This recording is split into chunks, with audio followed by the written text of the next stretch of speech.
সাদিক ভাই, এই ঘটনার প্রেক্ষিতে কিছু কিছু শিক্ষার্থী আপনাদের নামে অভিযোগ করেছে যে যে জামাতের নেতারা এই শিক্ষার্থী ডাকসুর নামে এরকম খারাপ একটা অপবাদ দিল, সেই ডাকসুর নেতা সাদিক এম জামাতের ক্যান্ডিডেটের পক্ষে প্রচারণা করছে। তো এই বিষয়টা নিয়ে কিছু না, আপনার এই প্রশ্নের মধ্যে ভুল আছে। মানে এই প্রশ্ন তো আপনি একটা জাজমেন্টাল কোয়েশ্চেন করলেন। এটা আমরা দেখতে পাচ্ছি যারা এই কথাগুলো বলে আপনারা দেখবেন তারা সিলেক্টিভ জাস্টিস। এই যে আমার মিরপুরের বোনদের উপর যখন হামলা হলো তখন কিন্তু তারা নীরব। গতকালকে যখন টাঙ্গাইলে হামলা হলো তখন কিন্তু নীরব। বিভিন্ন জায়গায় যে আমার বোনদের উপর হামলা হচ্ছে এবং বিভিন্ন ধরনের যে হিজাব পবিয়া হচ্ছে সেটা নিয়ে কিন্তু তারা সাইলেন্ট।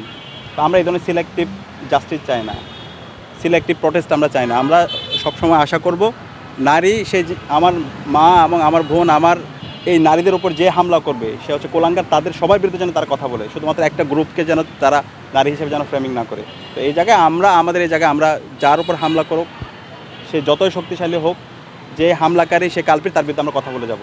আমরা সবার এই এবং ইতিমধ্যে আমরা আমাদের হচ্ছে বিভিন্ন ধরনের বিবৃতি কথার মধ্যে আমরা সেটা অবস্থান পরিষ্কার করেছি এবং আজকেও বলছি সে যে হোক। আর ইতিমধ্যে আমরা দেখতে পেয়েছি রাজনৈতিক দলগুলো তারা মানে যেভাবে ফ্রেমিং করছে সেই ফ্রেমিংয়ের মাধ্যমে আলটিমেটলি এই কালপিটদেরকে দায়মুক্তি দেওয়ার চেষ্টা করছে এবং মিডিয়ার আমরা এই জায়গায় অপপ্রয়াস দেখতে পাচ্ছি। তারা একপাক্ষিকভাবে শুধু নারী বলতে একটা অংশকে বোঝাচ্ছে, কিন্তু এর বাইরে বড় অংশের যারা বিভিন্ন জায়গায় হামলার শিকার হচ্ছে তাদেরকে নিয়ে তারা সাইলেন্ট থাকছে, তারা নীরব থাকছে। তো এইভাবে আপনারা সিলেক্টিভ হয়েন না। মিডিয়া আমরা ফেসিবাদী আমলে যে মিডিয়া দেখতে পেয়েছি আমরা এই ধরনের মিডিয়া দেখতে চাই না।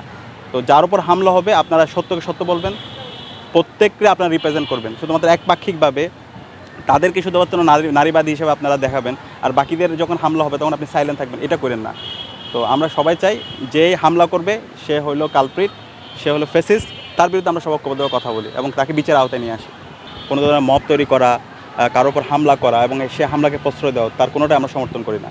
তো সেই জায়গা থেকে আমরা নির্বাচন কমিশনকে দৃষ্টি আকর্ষণ জানিয়েছি, দেশের আইন শৃঙ্খলা বাহিনীকে আমরা দৃষ্টি আকর্ষণ জানিয়েছি, একই সাথে রাজনৈতিক দলগুলোকে আমরা দৃষ্টি আকর্ষণ করছি আপনারা সহনশীল হন, গণতান্ত্রিক চর্চার পথে কেউ বাধাগ্রস্ত করবেন না। প্রত্যেকের যে মতামত তার যে অপিনিয়ন সেটা নিয়ে যাবে, কিন্তু কারোর উপর হামলা করা, বিশেষ করে মা বোনদের উপর হামলা করা সেটা খুবই ন্যাক্কারজনক কাজ। এই কাজটা কেউ করবেন না। এই কাজটা যদি করেন তাহলে 12ই ফেব্রুয়ারি আপনারা এই কাজ যে করবেন তাদের বিরুদ্ধে এই দেশের জনগণ গণরায় দেবে। তো আমরা আরেকটি বিষয়, এই যে হামলাগুলো করতেছেন আমরা কিন্তু প্রত্যেকটা হামলাগুলো আমরা নোটিশ করতেছি এবং আমরা প্রত্যেকটা হামলাগুলো আমরা একদম সিকোয়েন্স অনুযায়ী আমরা জাতির কাছে আমরা সব জানিয়ে দেব। প্রত্যেকটা হামলা যারা করতেছে এর পেছনে কারা আছে, সামনে কারা আছে, কারা গুপ্ত অবস্থা আছে, প্রত্যেকটা ঘটনাগুলো আমরা একদম ডেটা আকারে জাতির কাছে আমরা পাবলিশ করে দেব। আচ্ছা, এই ধরনের নারীদেরকে নিয়ে যারা স্লেট শেমিং করে, যারা হ্যারাসমেন্ট করে, যারা সাইবার বুলিং করে এবং যারা অশালীন ভাষায় কথা বলে, আমরা বলেছি তারা হচ্ছে কোলাঙ্গার। তার যেই দলের হোক, সে যে মতের হোক, তার বিরুদ্ধে ব্যবস্থা নেওয়া ওই সংগঠনের দায়িত্ব এবং রাষ্ট্রের দায়িত্ব, ওই প্রতিষ্ঠানের দায়িত্ব। তো নারীদের ব্যাপারে, নারীদের বিরুদ্ধে যারা সাইবার বুলিং করে তাদের বিরুদ্ধে আমরা জিরো টলারেন্স। তো তাদের বিরুদ্ধে ব্যবস্থা নেওয়ার জন্য আমরা ইতিমধ্যে কথা বলেছি, ডাকসুর পক্ষ থেকে আমরা বলেছি এটা যদি সে ক্ষমা না আছে তার বিরুদ্ধে মামলা করা হবে। ইতিমধ্যে ক্ষমা চেয়েছে, আমরা জানতে পেরেছি দল থেকে তাকে বহিষ্কার করা হয়েছে।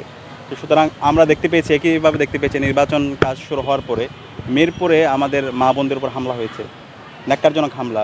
আমরা জানতে পেরেছি বিএনপি সন্ত্রাসীরাই হামলা করেছে। গতকালকে টাঙ্গাইলে হামলা হয়েছে এবং বিভিন্ন জায়গায় আমাদের বোনদের উপর, মাদের উপর হামলা হচ্ছে। তো যেখানে হামলা হচ্ছে আমাদের অনুরোধ থাকবে যারা হামলা করছে তার দলীয় পরিচয় যাই হোক, সে হচ্ছে কোলাঙ্গার, তাদেরকে যেন দৃষ্টান্তমূলক বিচার আওতায় নিয়ে আসা হয়। এবং ঢাকা বিশ্ববিদ্যালয় কেন্দ্রীয় ছাত্র সংসদ ডাকসু নারীদের বিরুদ্ধে যারাই শ্লীলতাহানি করবে, যারা স্লেট শেমিং করবে তাদের বিরুদ্ধে জিরো টলারেন্স ঘোষণা করেছে এবং তাদেরকে কোনো ছাড় দেওয়া যাবে না।